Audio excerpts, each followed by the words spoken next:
محبت شاعر بنا دیتی ہے، عاشق کی شاعری کرا دیتی ہے، دل ٹوٹنے اور دل جڑنے سے ایک شعر پیدا ہوتا ہے۔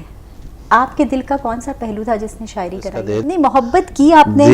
بھائی وہ انسان ہی نہیں جو محبت نہیں کرتا۔ ٹھیک ہے، لیکن آپ نے شاعری کرائی، محبت نے شاعری کرائی؟ ہاں بالکل کرائی، اس میں تو دوسری رائے نہیں ہے کوئی۔ تہذیب آفی مجھے پسند ہے، مجھے بھی پسند ہے۔ اس لیے پسند ہے کہ اس کی فین فالوئنگ جو ہے وہ آرگینک ہے، جبکہ کئی شاعر جو اسی کے ہم عصر ہیں، ہم عمر ہیں، وہ چیزوں کو مینج کرتے ہیں، کیونکہ تہذیب جو ہے اس میں جیسے نام تہذیب ہے تو اس کی شخصیت میں بھی تہذیب پائی جاتی ہے، جو شاعری کا پہلا تقاضا ہی ہے۔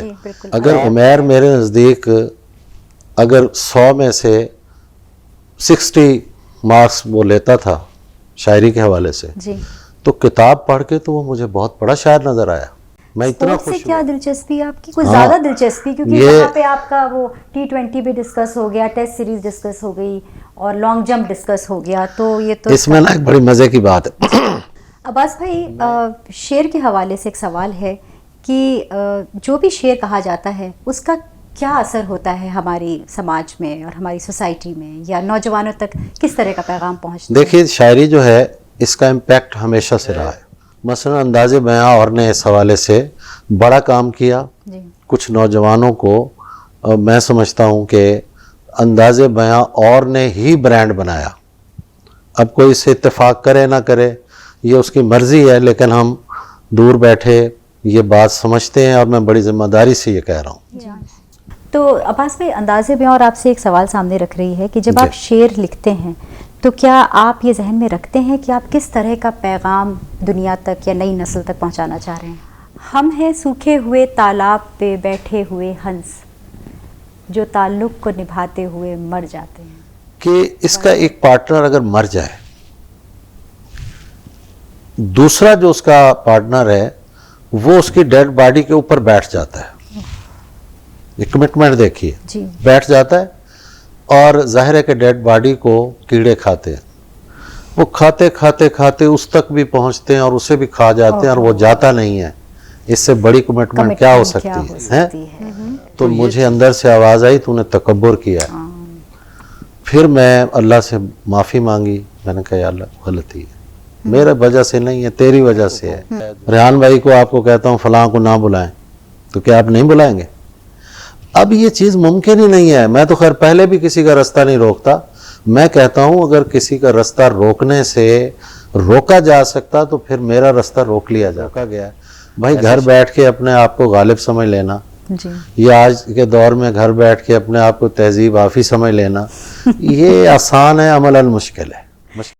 آداب دوستوں، میں شازیہ قدوائی انداز بیاں کی جانب سے آپ سب سے ایک بار پھر مخاطب ہو رہی ہوں۔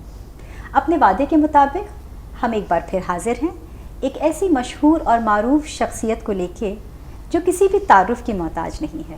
یہ ہماری خوش بختی ہے کہ وہ آج ہمارے ساتھ اس پروگرام میں موجود ہیں۔ میں ان کو انہی کے شعر سے آواز دوں گی۔ بات کر اے خوبصورت شخص کوئی بات کر، اور ثابت کر تجھے کوئی پریشانی نہیں۔ آپ سب کے درمیان آبروح غزل جناب عباس تابش صاحب، میں آپ کا استقبال کرتی ہوں۔ بہت شکریہ، بہت شکریہ، بہت شکریہ عباس بھائی، بہت بہت شکریہ۔ اور انداز بیاں اور میں ایک کافی عرصے کے بعد آپ ہمارے بیچ ہیں، کیسا محسوس کر رہے ہیں؟ دیکھیے بات یہ ہے کہ میر صاحب نے کہا تھا روز ملنے پہ نہیں نسبت عشقی موقوف، عمر بھر ایک ملاقات چلی جاتی ہے۔ جہاں تعلق ہوتا ہے اس پہ گیپ بھی آ جائے تو جب دوبارہ گفتگو ہوتی ہے تو وہیں سے ہوتی ہے جہاں سے سلسلہ ٹوٹا تھا، ٹوٹا نہیں چھوٹا تھا۔ وہی مطلب مجھے وہ عرصہ جو ہے جو جسے آپ کافی عرصہ کہہ رہی ہیں تو وہ میرا خیال میں مائنس ہو گیا، وہ نہیں ایگزسٹ کرتا۔ چلیے بہت اچھا لگا عباس بھائی۔ تو عباس بھائی، پہلا سوال، جی، محبت شاعر بنا دیتی ہے، عاشق کی شاعری کرا دیتی ہے، دل ٹوٹنے اور دل جڑنے سے ایک شعر پیدا ہوتا ہے۔ آپ کے دل کا کون سا پہلو تھا جس نے شاعری کرائی آپ کو؟ دیکھیے ہم محبت کا لفظ جو ہے نا اس کو ایک مخصوص دائرے میں رکھ کے دیکھتے ہیں۔ محبت جو ہوتی ہے وہ انسان کی کیمسٹری میں موجود ہوتی ہے، اداسی، غم، دکھ، یہ اس کی کیمسٹری میں شامل ہوتا ہے۔ ہم جب بڑے ہوتے ہیں تو اپنا ایک اندر کا کوئی دکھ ہوتا ہے جس کو ہمیں پتہ نہیں چلتا کہ یہ کیا دکھ ہے.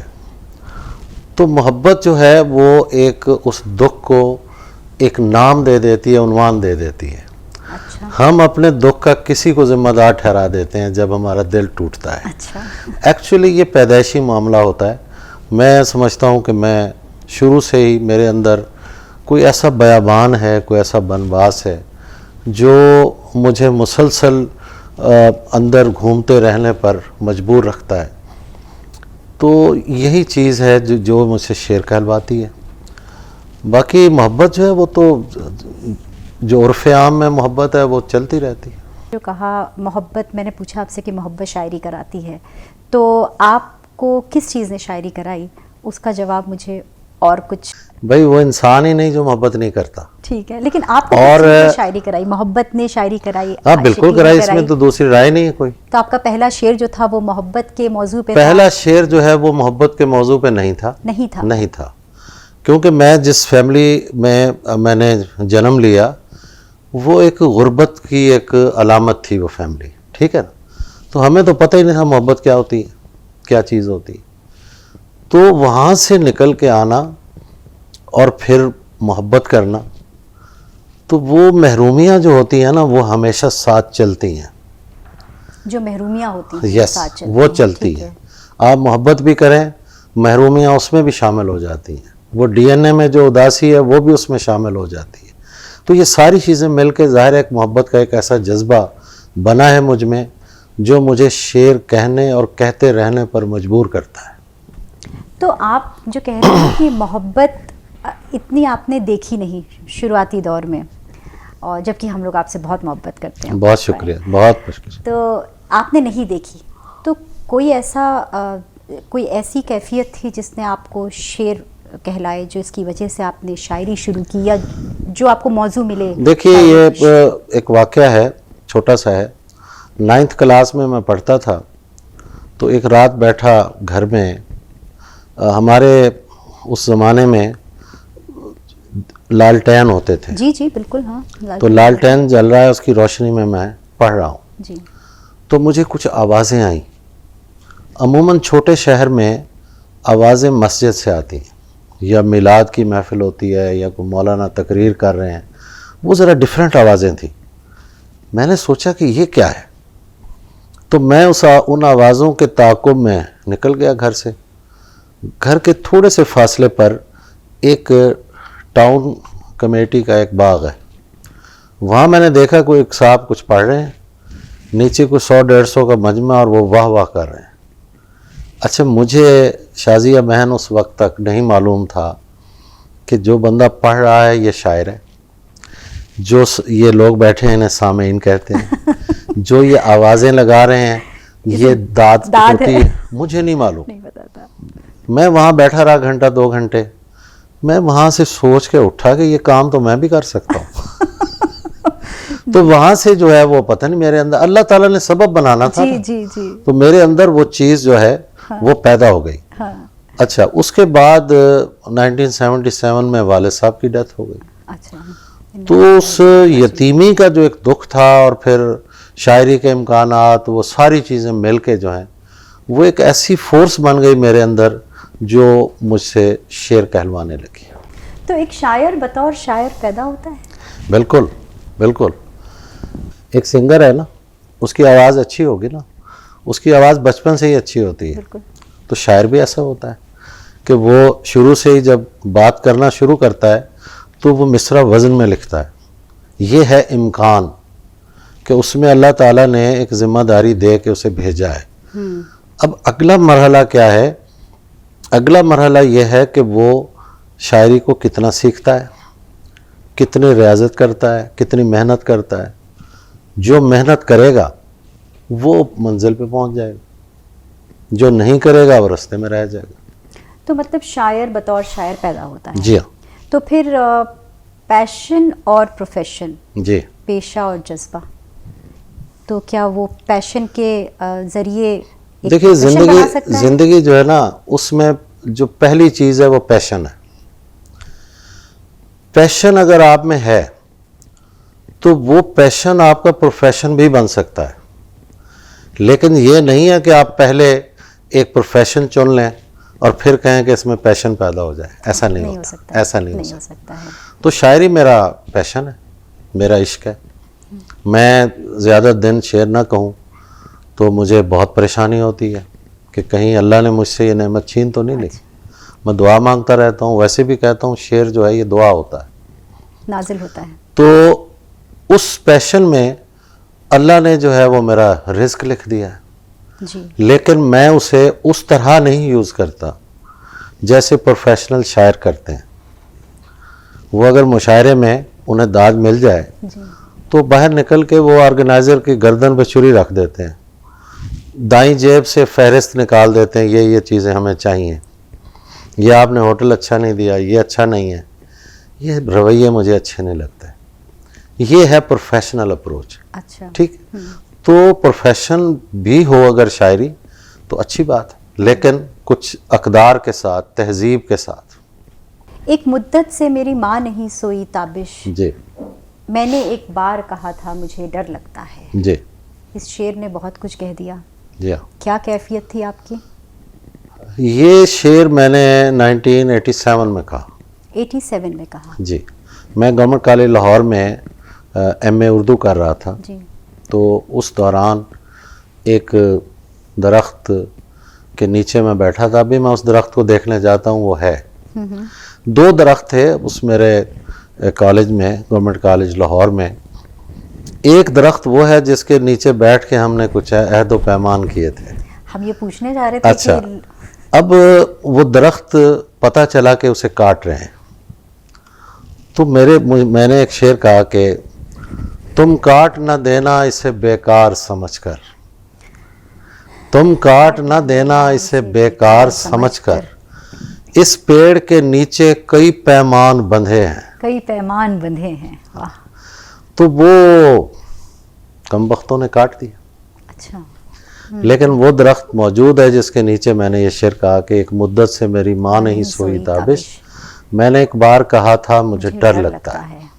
اچھا. اس شعر سے متعلق تو ویسے تو بہت سی سٹوریز ہیں، بہت ساری چیزیں ہیں، لیکن 88 میں گورنمنٹ کالج لاہور میں مشاعرہ ہوا. میں یہ غزل پڑھ رہا تھا، گھر لگتا ہے سفر لگتا ہے. تو یہ شعر میں نہیں پڑھتا تھا. میں سمجھتا تھا کہ یہ شعر جو ہے میری ذاتی کیفیت ہے اور میں اسے ذاتی ہی سمجھتا ہوں، رکھوں گا بھی اپنے تک، نہیں سناؤں گا، منظر عام تک نہ جائے. اب نہ جائے. اس دن جب وہ غزل پہ بڑی داد مل رہی ہے تو مشاعرے کا ایک میکانزم یہ بھی ہوتا ہے، کسی شاعر کو داد مل رہی ہے تو وہ ایسی چیزیں بھی سنا دیتا ہے جو مشاعرے میں سنانے والی نہیں ہوتی. وہ ایڈوانٹیج لیتا ہے کہ داد مل رہی ہے. تو میں نے یہ شعر پڑھ دیا. اب اس مشاعرے میں اشفاق احمد، بانو قدسیہ اور بڑے بڑے لوگ بیٹھے تھے. جیسے ہی میں نے شعر پڑھا پورا مجمع کھڑا ہو گیا. مجھے خود سمجھ نہیں آئی کہ اس شعر میں کیا چیز ہے. تو بعض اوقات شاعر کو خود بھی نہیں پتہ ہوتا کہ اس شعر میں کیا چیز ہے. جیسے یہ انٹرویو سے پہلے ریحان صدیقی صاحب سے بات ہو رہی تھی، انہوں نے کہا کہ بھئی کوئی پتہ نہیں ہوتا کون سی چیز کلک کر جائے. ٹھیک ہے نا. تو بس وہ کلک کر گیا.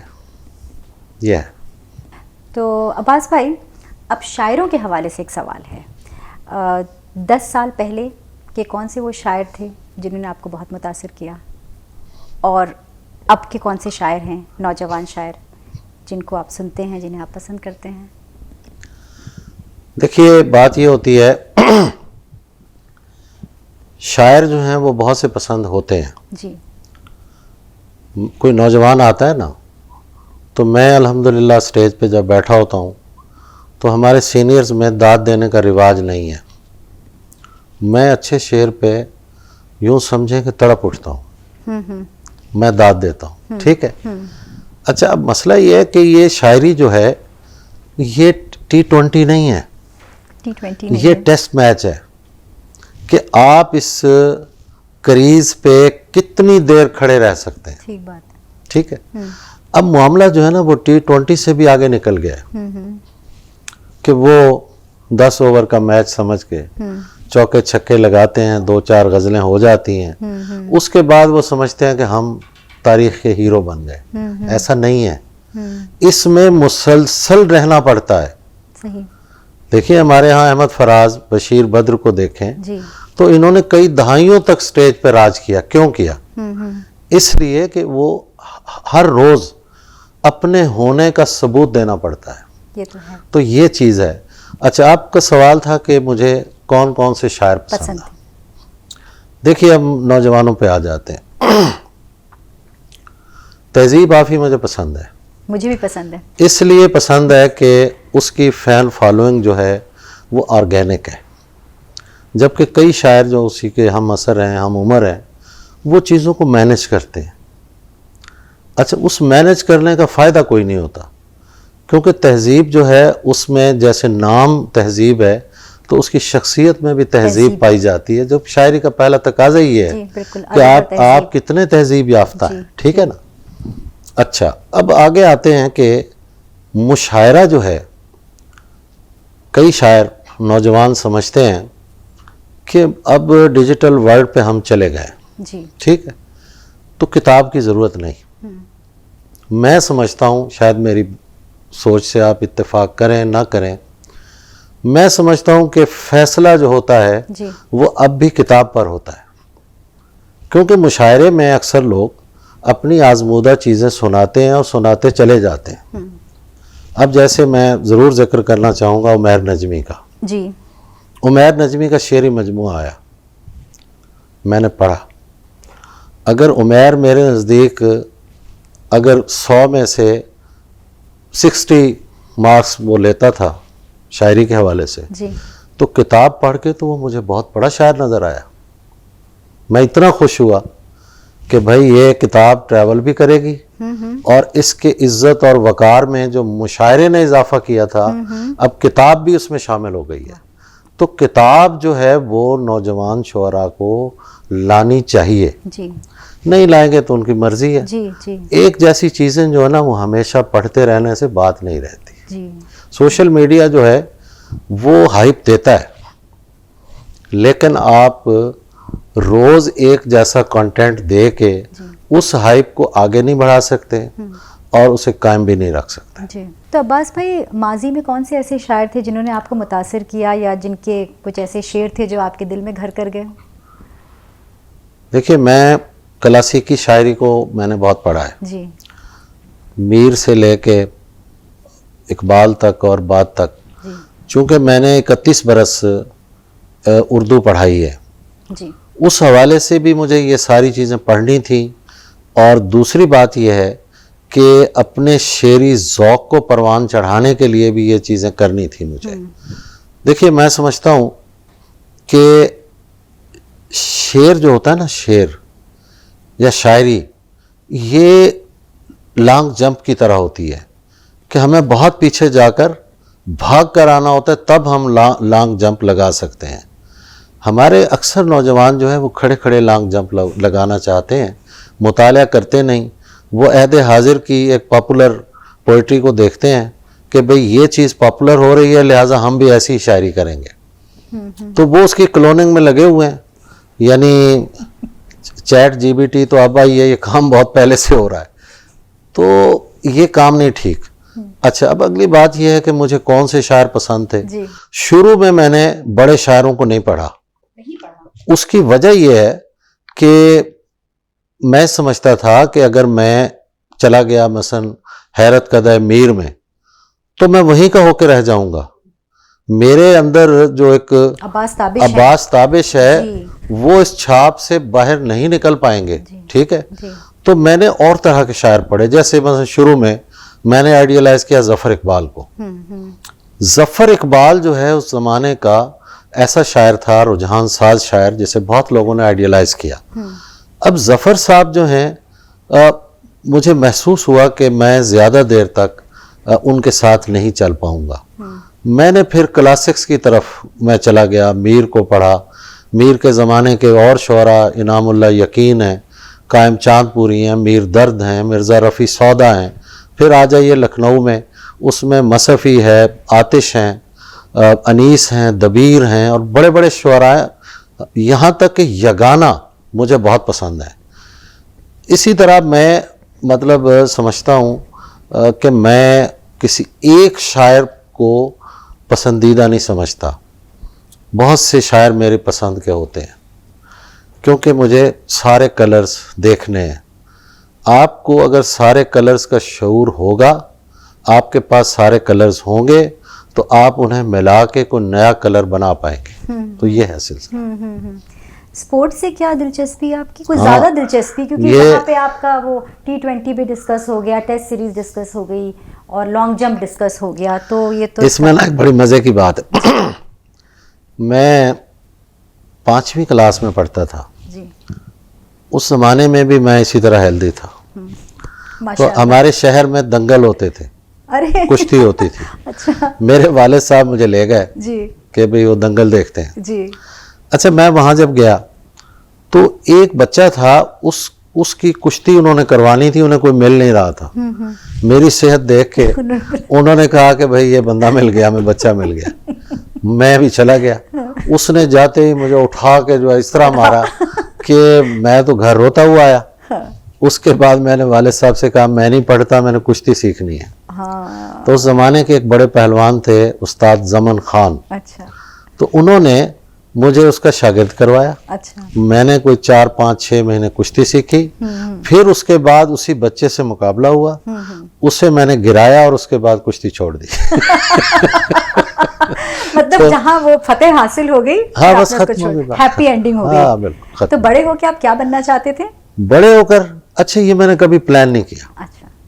کبھی پلان نہیں کیا کہ میں نے بڑے ہو کے کیا بننا ہے. اچھا. لیکن یہ ضرور تھا کہ میں نے ہمیشہ دعا مانگی ہے کہ یا اللہ مجھے شاعر بنانا. اچھا. ہاں, یہ میں دعا بھی مانگتا ہوں کہ آخری سانس تک میں شعر کہتا ہوں, کیونکہ میرا سب سے زیادہ جو پیشن ہے, عشق ہے, وہ میری شاعری ہے. شاعری ہے. عباس بھائی, شعر کے حوالے سے ایک سوال ہے کہ جو بھی شعر کہا جاتا ہے اس کا کیا اثر ہوتا ہے ہماری سماج میں اور ہماری سوسائٹی میں, یا نوجوانوں تک کس طرح کا پیغام پہنچتا ہے؟ دیکھیے, شاعری جو ہے اس کا امپیکٹ ہمیشہ سے رہا ہے. یونانی ایک جنگ لڑ رہے تھے, 100 برس تک وہ نہیں جیت سکے. تو وہاں ایک شاعر جو ہے اس نے چوک پہ کھڑے ہو کے نظمیں سنانا شروع کی. وہ قوم میں ایک جذبہ پیدا ہوا اور انہوں نے جنگ جا کے جیت لی. یہ تو اس طرح کی تاریخ میں بہت سے واقعات ہیں. جی. شاعری کا امپیکٹ ہمیشہ رہا ہے. اچھا, اب آپ کا سوال ہے کہ لمحہ موجود میں اس دور میں کیا امپیکٹ ہے. جی. دیکھیے, 2 چیزیں ہیں. شاعر 2 طرح کا ہوتا ہے. جی. ایک شاعر وہ ہوتا ہے جو سٹیج پہ کھڑے ہو کے وہ کہتا ہے کہ مثلاً میں یہ شعر آپ کے قدموں میں رکھ رہا ہوں. مجھے یہ جملہ بہت برا لگتا ہے. جی. کیونکہ کلام خدا ہے اور خدا کلام ہے. ٹھیک ہے, شاعری بڑی مقدس چیز ہے, یہ ہمیں نہیں کہنا چاہیے. اچھا, وہ واقعی وہ شعر نہیں رکھ رہا ہوتا, وہ خود بھی آڈینس کے پاؤں میں گر پڑتا ہے. جی. کہ داد نہ مل رہی ہو تو پریشانی لاحق ہو جاتی ہے اور مختلف حربے اور ہیلے یہ چلتے ہیں. اچھا, ایک شاعر وہ ہوتا ہے جو آڈینس کو اپنی سطح پہ لاتا ہے, ایلیویٹ کرتا ہے. تو میں ایسے شاعروں کو پسند کرتا ہوں. جی. اچھا, یہ کبھی نہیں ہوگا کہ ایک شاعر جو ایلیویٹ کرنا چاہتا ہے اس کے ساتھ آڈینس جو ہے وہ شروع سے جڑ جائے. نہیں, وقت لگے گا. وقت جب لگے گا, وہ جب جڑ گئی اس کے ساتھ تو وہ پیچھے نہیں ہٹے گی. جی. تو اس وقت جو ہے مثلا انداز بیاں اور نے اس حوالے سے بڑا کام کیا. جی. کچھ نوجوانوں کو میں سمجھتا ہوں کہ انداز بیاں اور نے ہی برانڈ بنایا. اب کوئی اس سے اتفاق کرے نہ کرے یہ اس کی مرضی ہے, لیکن ہم دور بیٹھے یہ بات سمجھتے ہیں اور میں بڑی ذمہ داری سے یہ کہہ رہا ہوں. جی. تو جوڑا, یوتھ کے ساتھ جوڑا. جی. اب یوتھ کو ہم کیا کنٹینٹ دے رہے ہیں, جی. یہ سوال ہے. کیا ہمارے شعر سے یوتھ کا اخلاق تو خراب نہیں ہو رہا؟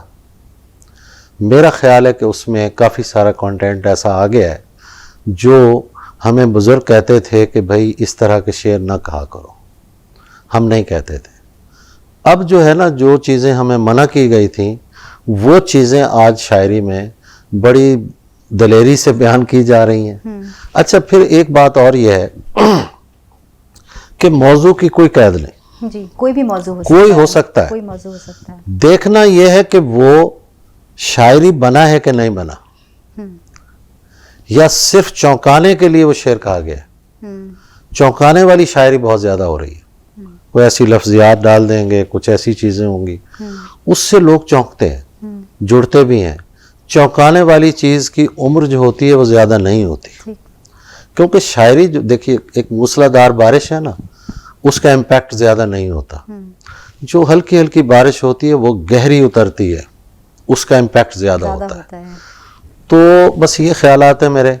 اگر ہماری یوتھ جو ہے وہ تھوڑا سا اس بات کو دیکھے کہ بھائی ہم جو آج لکھ رہے ہیں, کل ہمارے بچے بڑے ہو کے جب یہ سنیں گے, پڑھیں گے, تو ان پر کیا گزرے گی کہ ہم کیا شعر میں لکھ رہے ہیں. تو سنبھالنا چاہیے میرا خیال میں.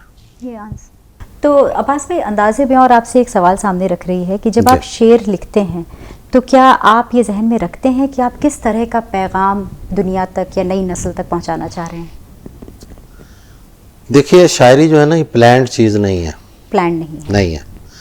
مشاعرہ جو ہے اس سے ریلیٹڈ آدمی شاعر جو ہوتا ہے اس کے لیے شاعری پلانڈ چیز بن جاتی ہے. مجھے پتہ ہے کہ مشاعرے میں کیا مال بکتا ہے. کیا مال بکتا ہے, ٹھیک ہے نا, مجھے یہ پتہ ہے اس بات کا. لیکن میں شعر اپنے لیے کہتا ہوں. میں سال بھر میں کوئی 100-150 غزلیں کہتا ہوں, اور یہ بالکل ذہن سے ہٹا کے کہ میں نے یہ پڑھ کے داد لینی ہے یا نہیں لینی. لیکن ان 150 غزلوں میں سے 10-20 غزلیں ایسی ہوتی ہیں جو مشاعرے میں بھی پڑھی جا سکتی ہیں. جب ہم پلان کر کے کریں گے نا تو معاملہ خراب ہو جاتا ہے. جیسے میں نے ماں پہ ایک شعر کہا, ٹھیک ہے, یہ 1997 میں امریکہ گیا. بشیر بدر یہ شعر وہاں سے لے کے گئے, انہوں نے نظامت میں پڑھا. اس سے پہلے ہندوستان میں ماں پہ شعر نہیں کہے جاتے تھے. اچھا. اس کے بعد پھر ہر شاعر جو ہے ماں پہ شاعری کی اس نے. جی. تو یہ کام ہے پلانڈ. اب مجھے پتا ہے میرا ایک شعر چلتا ہے تو میں 2000 شعر بھی لکھ دوں تو لوگ سن لیں گے کہ یہ ایک انجن ہے, اس کے پیچھے میں نے چھکڑے جتنے بھی لگا دوں یہ کھینچ کے لے جائے گا ٹرین بنا کے. تو یہ نہیں ٹھیک ہے. ماں پہ شعر لکھا, پھر ماں چلی گئی, 2-4 شعر اور ہوئے. تو بس وہ لکھا جائے جو آپ کا من کہہ رہا ہے, جو آپ کے اندر سے آواز آ رہی ہے. باہر کی آوازوں پہ شاعری نہیں کرنی چاہیے.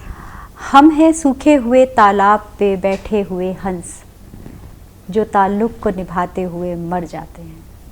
عباس بھائی, یہ شعر بہت دور تک گیا, یہ بہت لوگوں کے دلوں تک پہنچا. اس نے جو تعلق کو نبھانے کی بات کہی ہے وہ بھی ایک بے زبان پرندے کے ذریعے جو آپ نے پیغام پہنچایا ہے. اس کے بارے میں کچھ بتائیے, کیونکہ یہ اتنا زیادہ پاپولر ہوا آپ کا شعر اور کہیں نہ کہیں یہ دل کو چھو جاتا ہے. دیکھیے بات یہ ہے کہ زندگی جو ہے کمٹمنٹ کا نام ہے. کمٹمنٹ کا نام ہے, جی. اور جو آدمی کمٹمنٹ کا نہیں ہوتا جی وہ زندگی میں بہت جلد غیر محسوس طریقے سے مین سٹریم سے نکل جاتا ہے. کمٹمنٹ ہونی چاہیے. کمٹمنٹ ہونا چاہیے.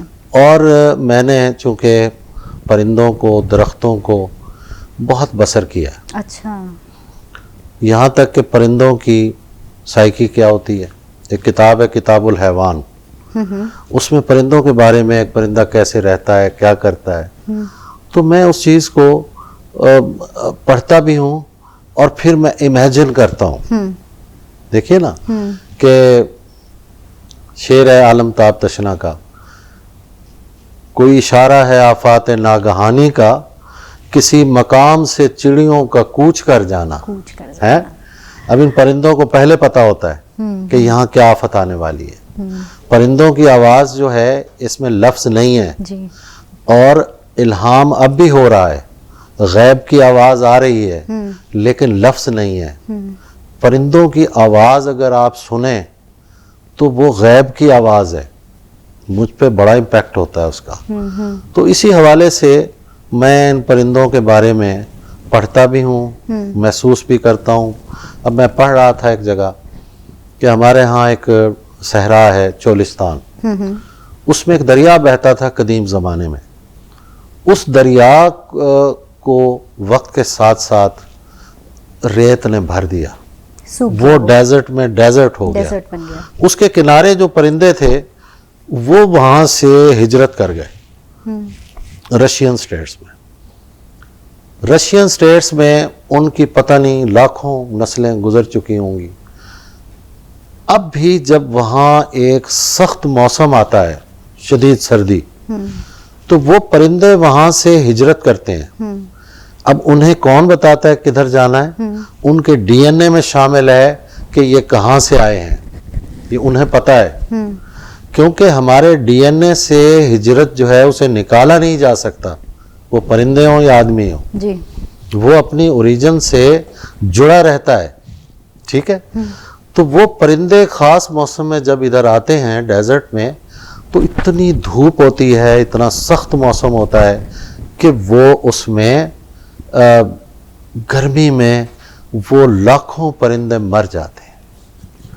تو یہ چیز جو ہے اس نے مجھے، مثلا میں اس سے انسپائر ہوا اور ایسی غزل شروع ہو گئی کہ دشت میں پیاس بجھاتے ہوئے مر جاتے ہیں، ہم پرندے کہیں جاتے ہوئے مر جاتے ہیں، گھر پہنچتا ہے کوئی اور ہمارے جیسا، ہم تیرے شہر سے جاتے ہوئے مر جاتے ہیں. ان کے بھی قتل کا الزام ہمارے سر ہے، جو ہمیں زہر پلاتے ہوئے مر جاتے ہیں. ہنس جو ہے جی، اس کے بارے میں ایک اور چیز میں نے سنی کہ اس کا ایک پارٹنر اگر مر جائے، دوسرا جو اس کا پارٹنر ہے وہ اس کی ڈیڈ باڈی کے اوپر بیٹھ جاتا ہے.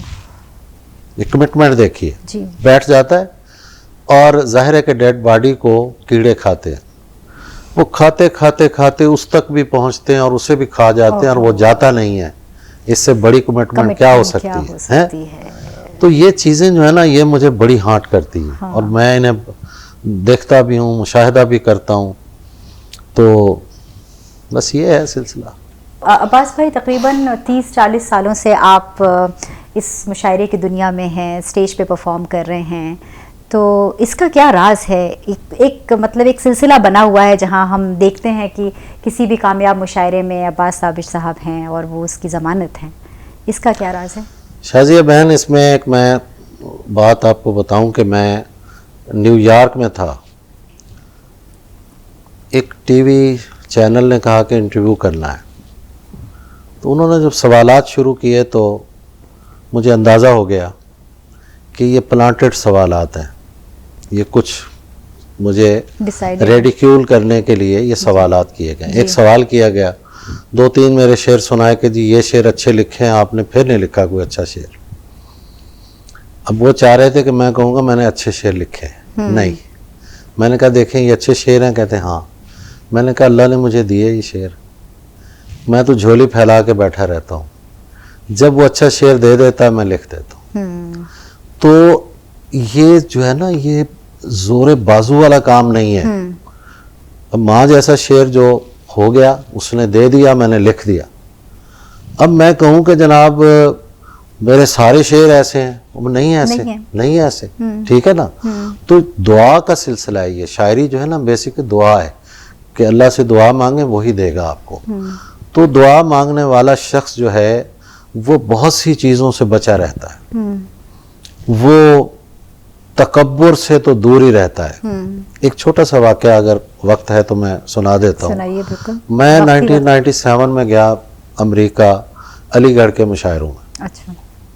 11 مشاعرے تھے، 10 مشاعرے میں نے پڑھے اور بڑی داد لی. 11ویں مشاعرے میں نے ایسے مجمع کو دیکھا، میں نے کہا یہ تو بات ہی کوئی نہیں، اڑا کے رکھ دوں گا.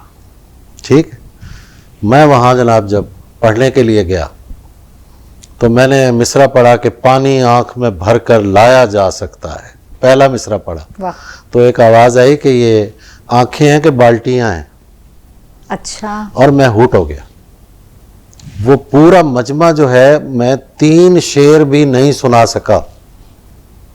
میں آ کے بیٹھ گیا اور میں نے اپنے اندر جھانکا کہ آخر مجھ سے کیا غلطی ہوئی، تو مجھے اندر سے آواز آئی تو نے تکبر کیا ہے۔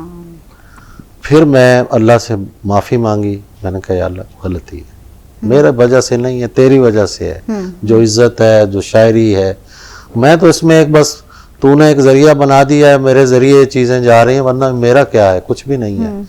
میں نے جب اپنے آپ کو یہ بات کی خود کلامی میں، تو شازیہ بہن مجھے ایک سکون مل گیا کہ 10 مشاعرے تو میں نے ٹھیک پڑھے ہیں، اگر ایک نہیں ہے تو کیا ہوگا۔ جو ناظم مشاعرہ تھے انہوں نے کوئی آدھے گھنٹے یا گھنٹے بعد انہوں نے اعلان کیا کہ بھئی عباس تابش صاحب کی طبیعت ٹھیک نہیں تھی، وہ نہیں پڑھ پائے، اب وہ مجھے بحال لگ رہے ہیں تو وہ پڑھیں گے آگے۔ اچھا، میں گیا، وہی مجمع جس نے مجھے بے عزت کیا تھا جی، اسی مجمع نے مجھے کھڑے ہو کے داد دی، تو یہ کیا داد مجھے ملی؟ نہیں۔ بس یہ ذہن میں رکھنا چاہیے ہر ایک کو۔ دیکھیے شہرت جو ہوتی ہے نا، اس سے بڑا اور برا نشہ کوئی نہیں ہے۔ اس کو ہضم کرنے کے لیے بڑا معدہ چاہیے، جی، بڑا حوصلہ چاہیے۔ شہرت کو بچا لینا یہ مشکل کام ہے۔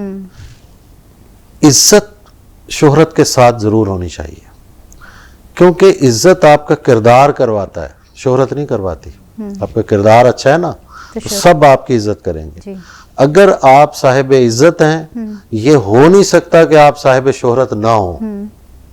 ہر مشہور آدمی صاحب عزت نہیں ہوتا ہے، لیکن ہر صاحب عزت صاحب شہرت ہو سکتا ہے، ہو سکتا ہے۔ ہاں، تو بس یہ ایک سلسلہ میرے ذہن میں آیا تھا کہ میں آپ سے شیئر کروں۔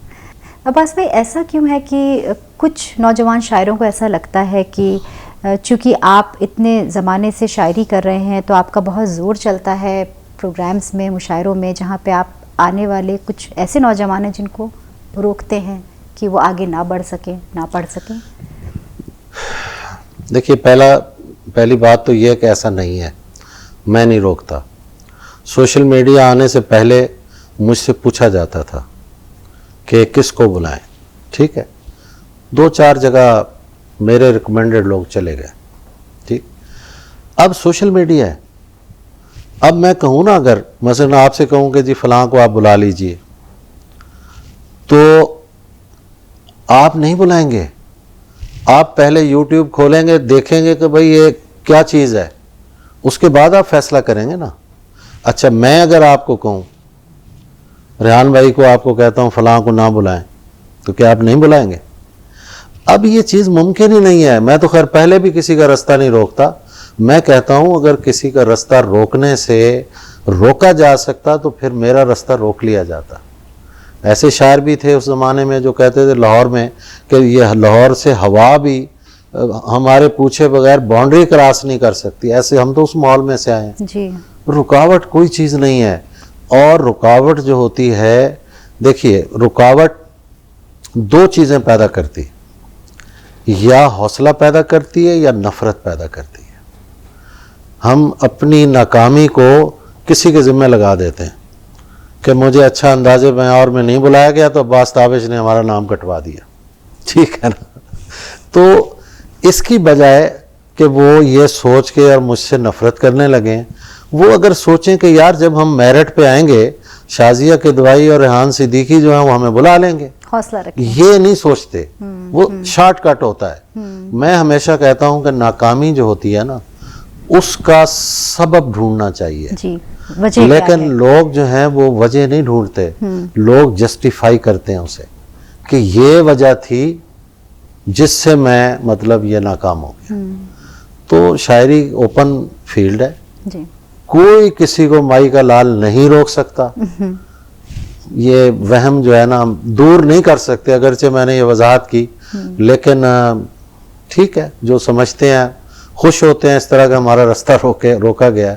بھائی گھر بیٹھ کے اپنے آپ کو غالب سمجھ لینا، جی، یہ آج کے دور میں گھر بیٹھ کے اپنے آپ کو تہذیب آفی سمجھ لینا، یہ آسان ہے، عملاً مشکل ہے، مشکل کام۔ تو اسی تسلسل میں ایک بات اور بتا دیجئے کہ جیسے میں ابھی کہہ رہی تھی کہ آپ جن تجربوں سے گزرے ہیں، تو یہاں سے آپ وہ نوجوان لوگوں کو زندگی جینے کا کون سا ایسا طریقہ یا کون سا ایسا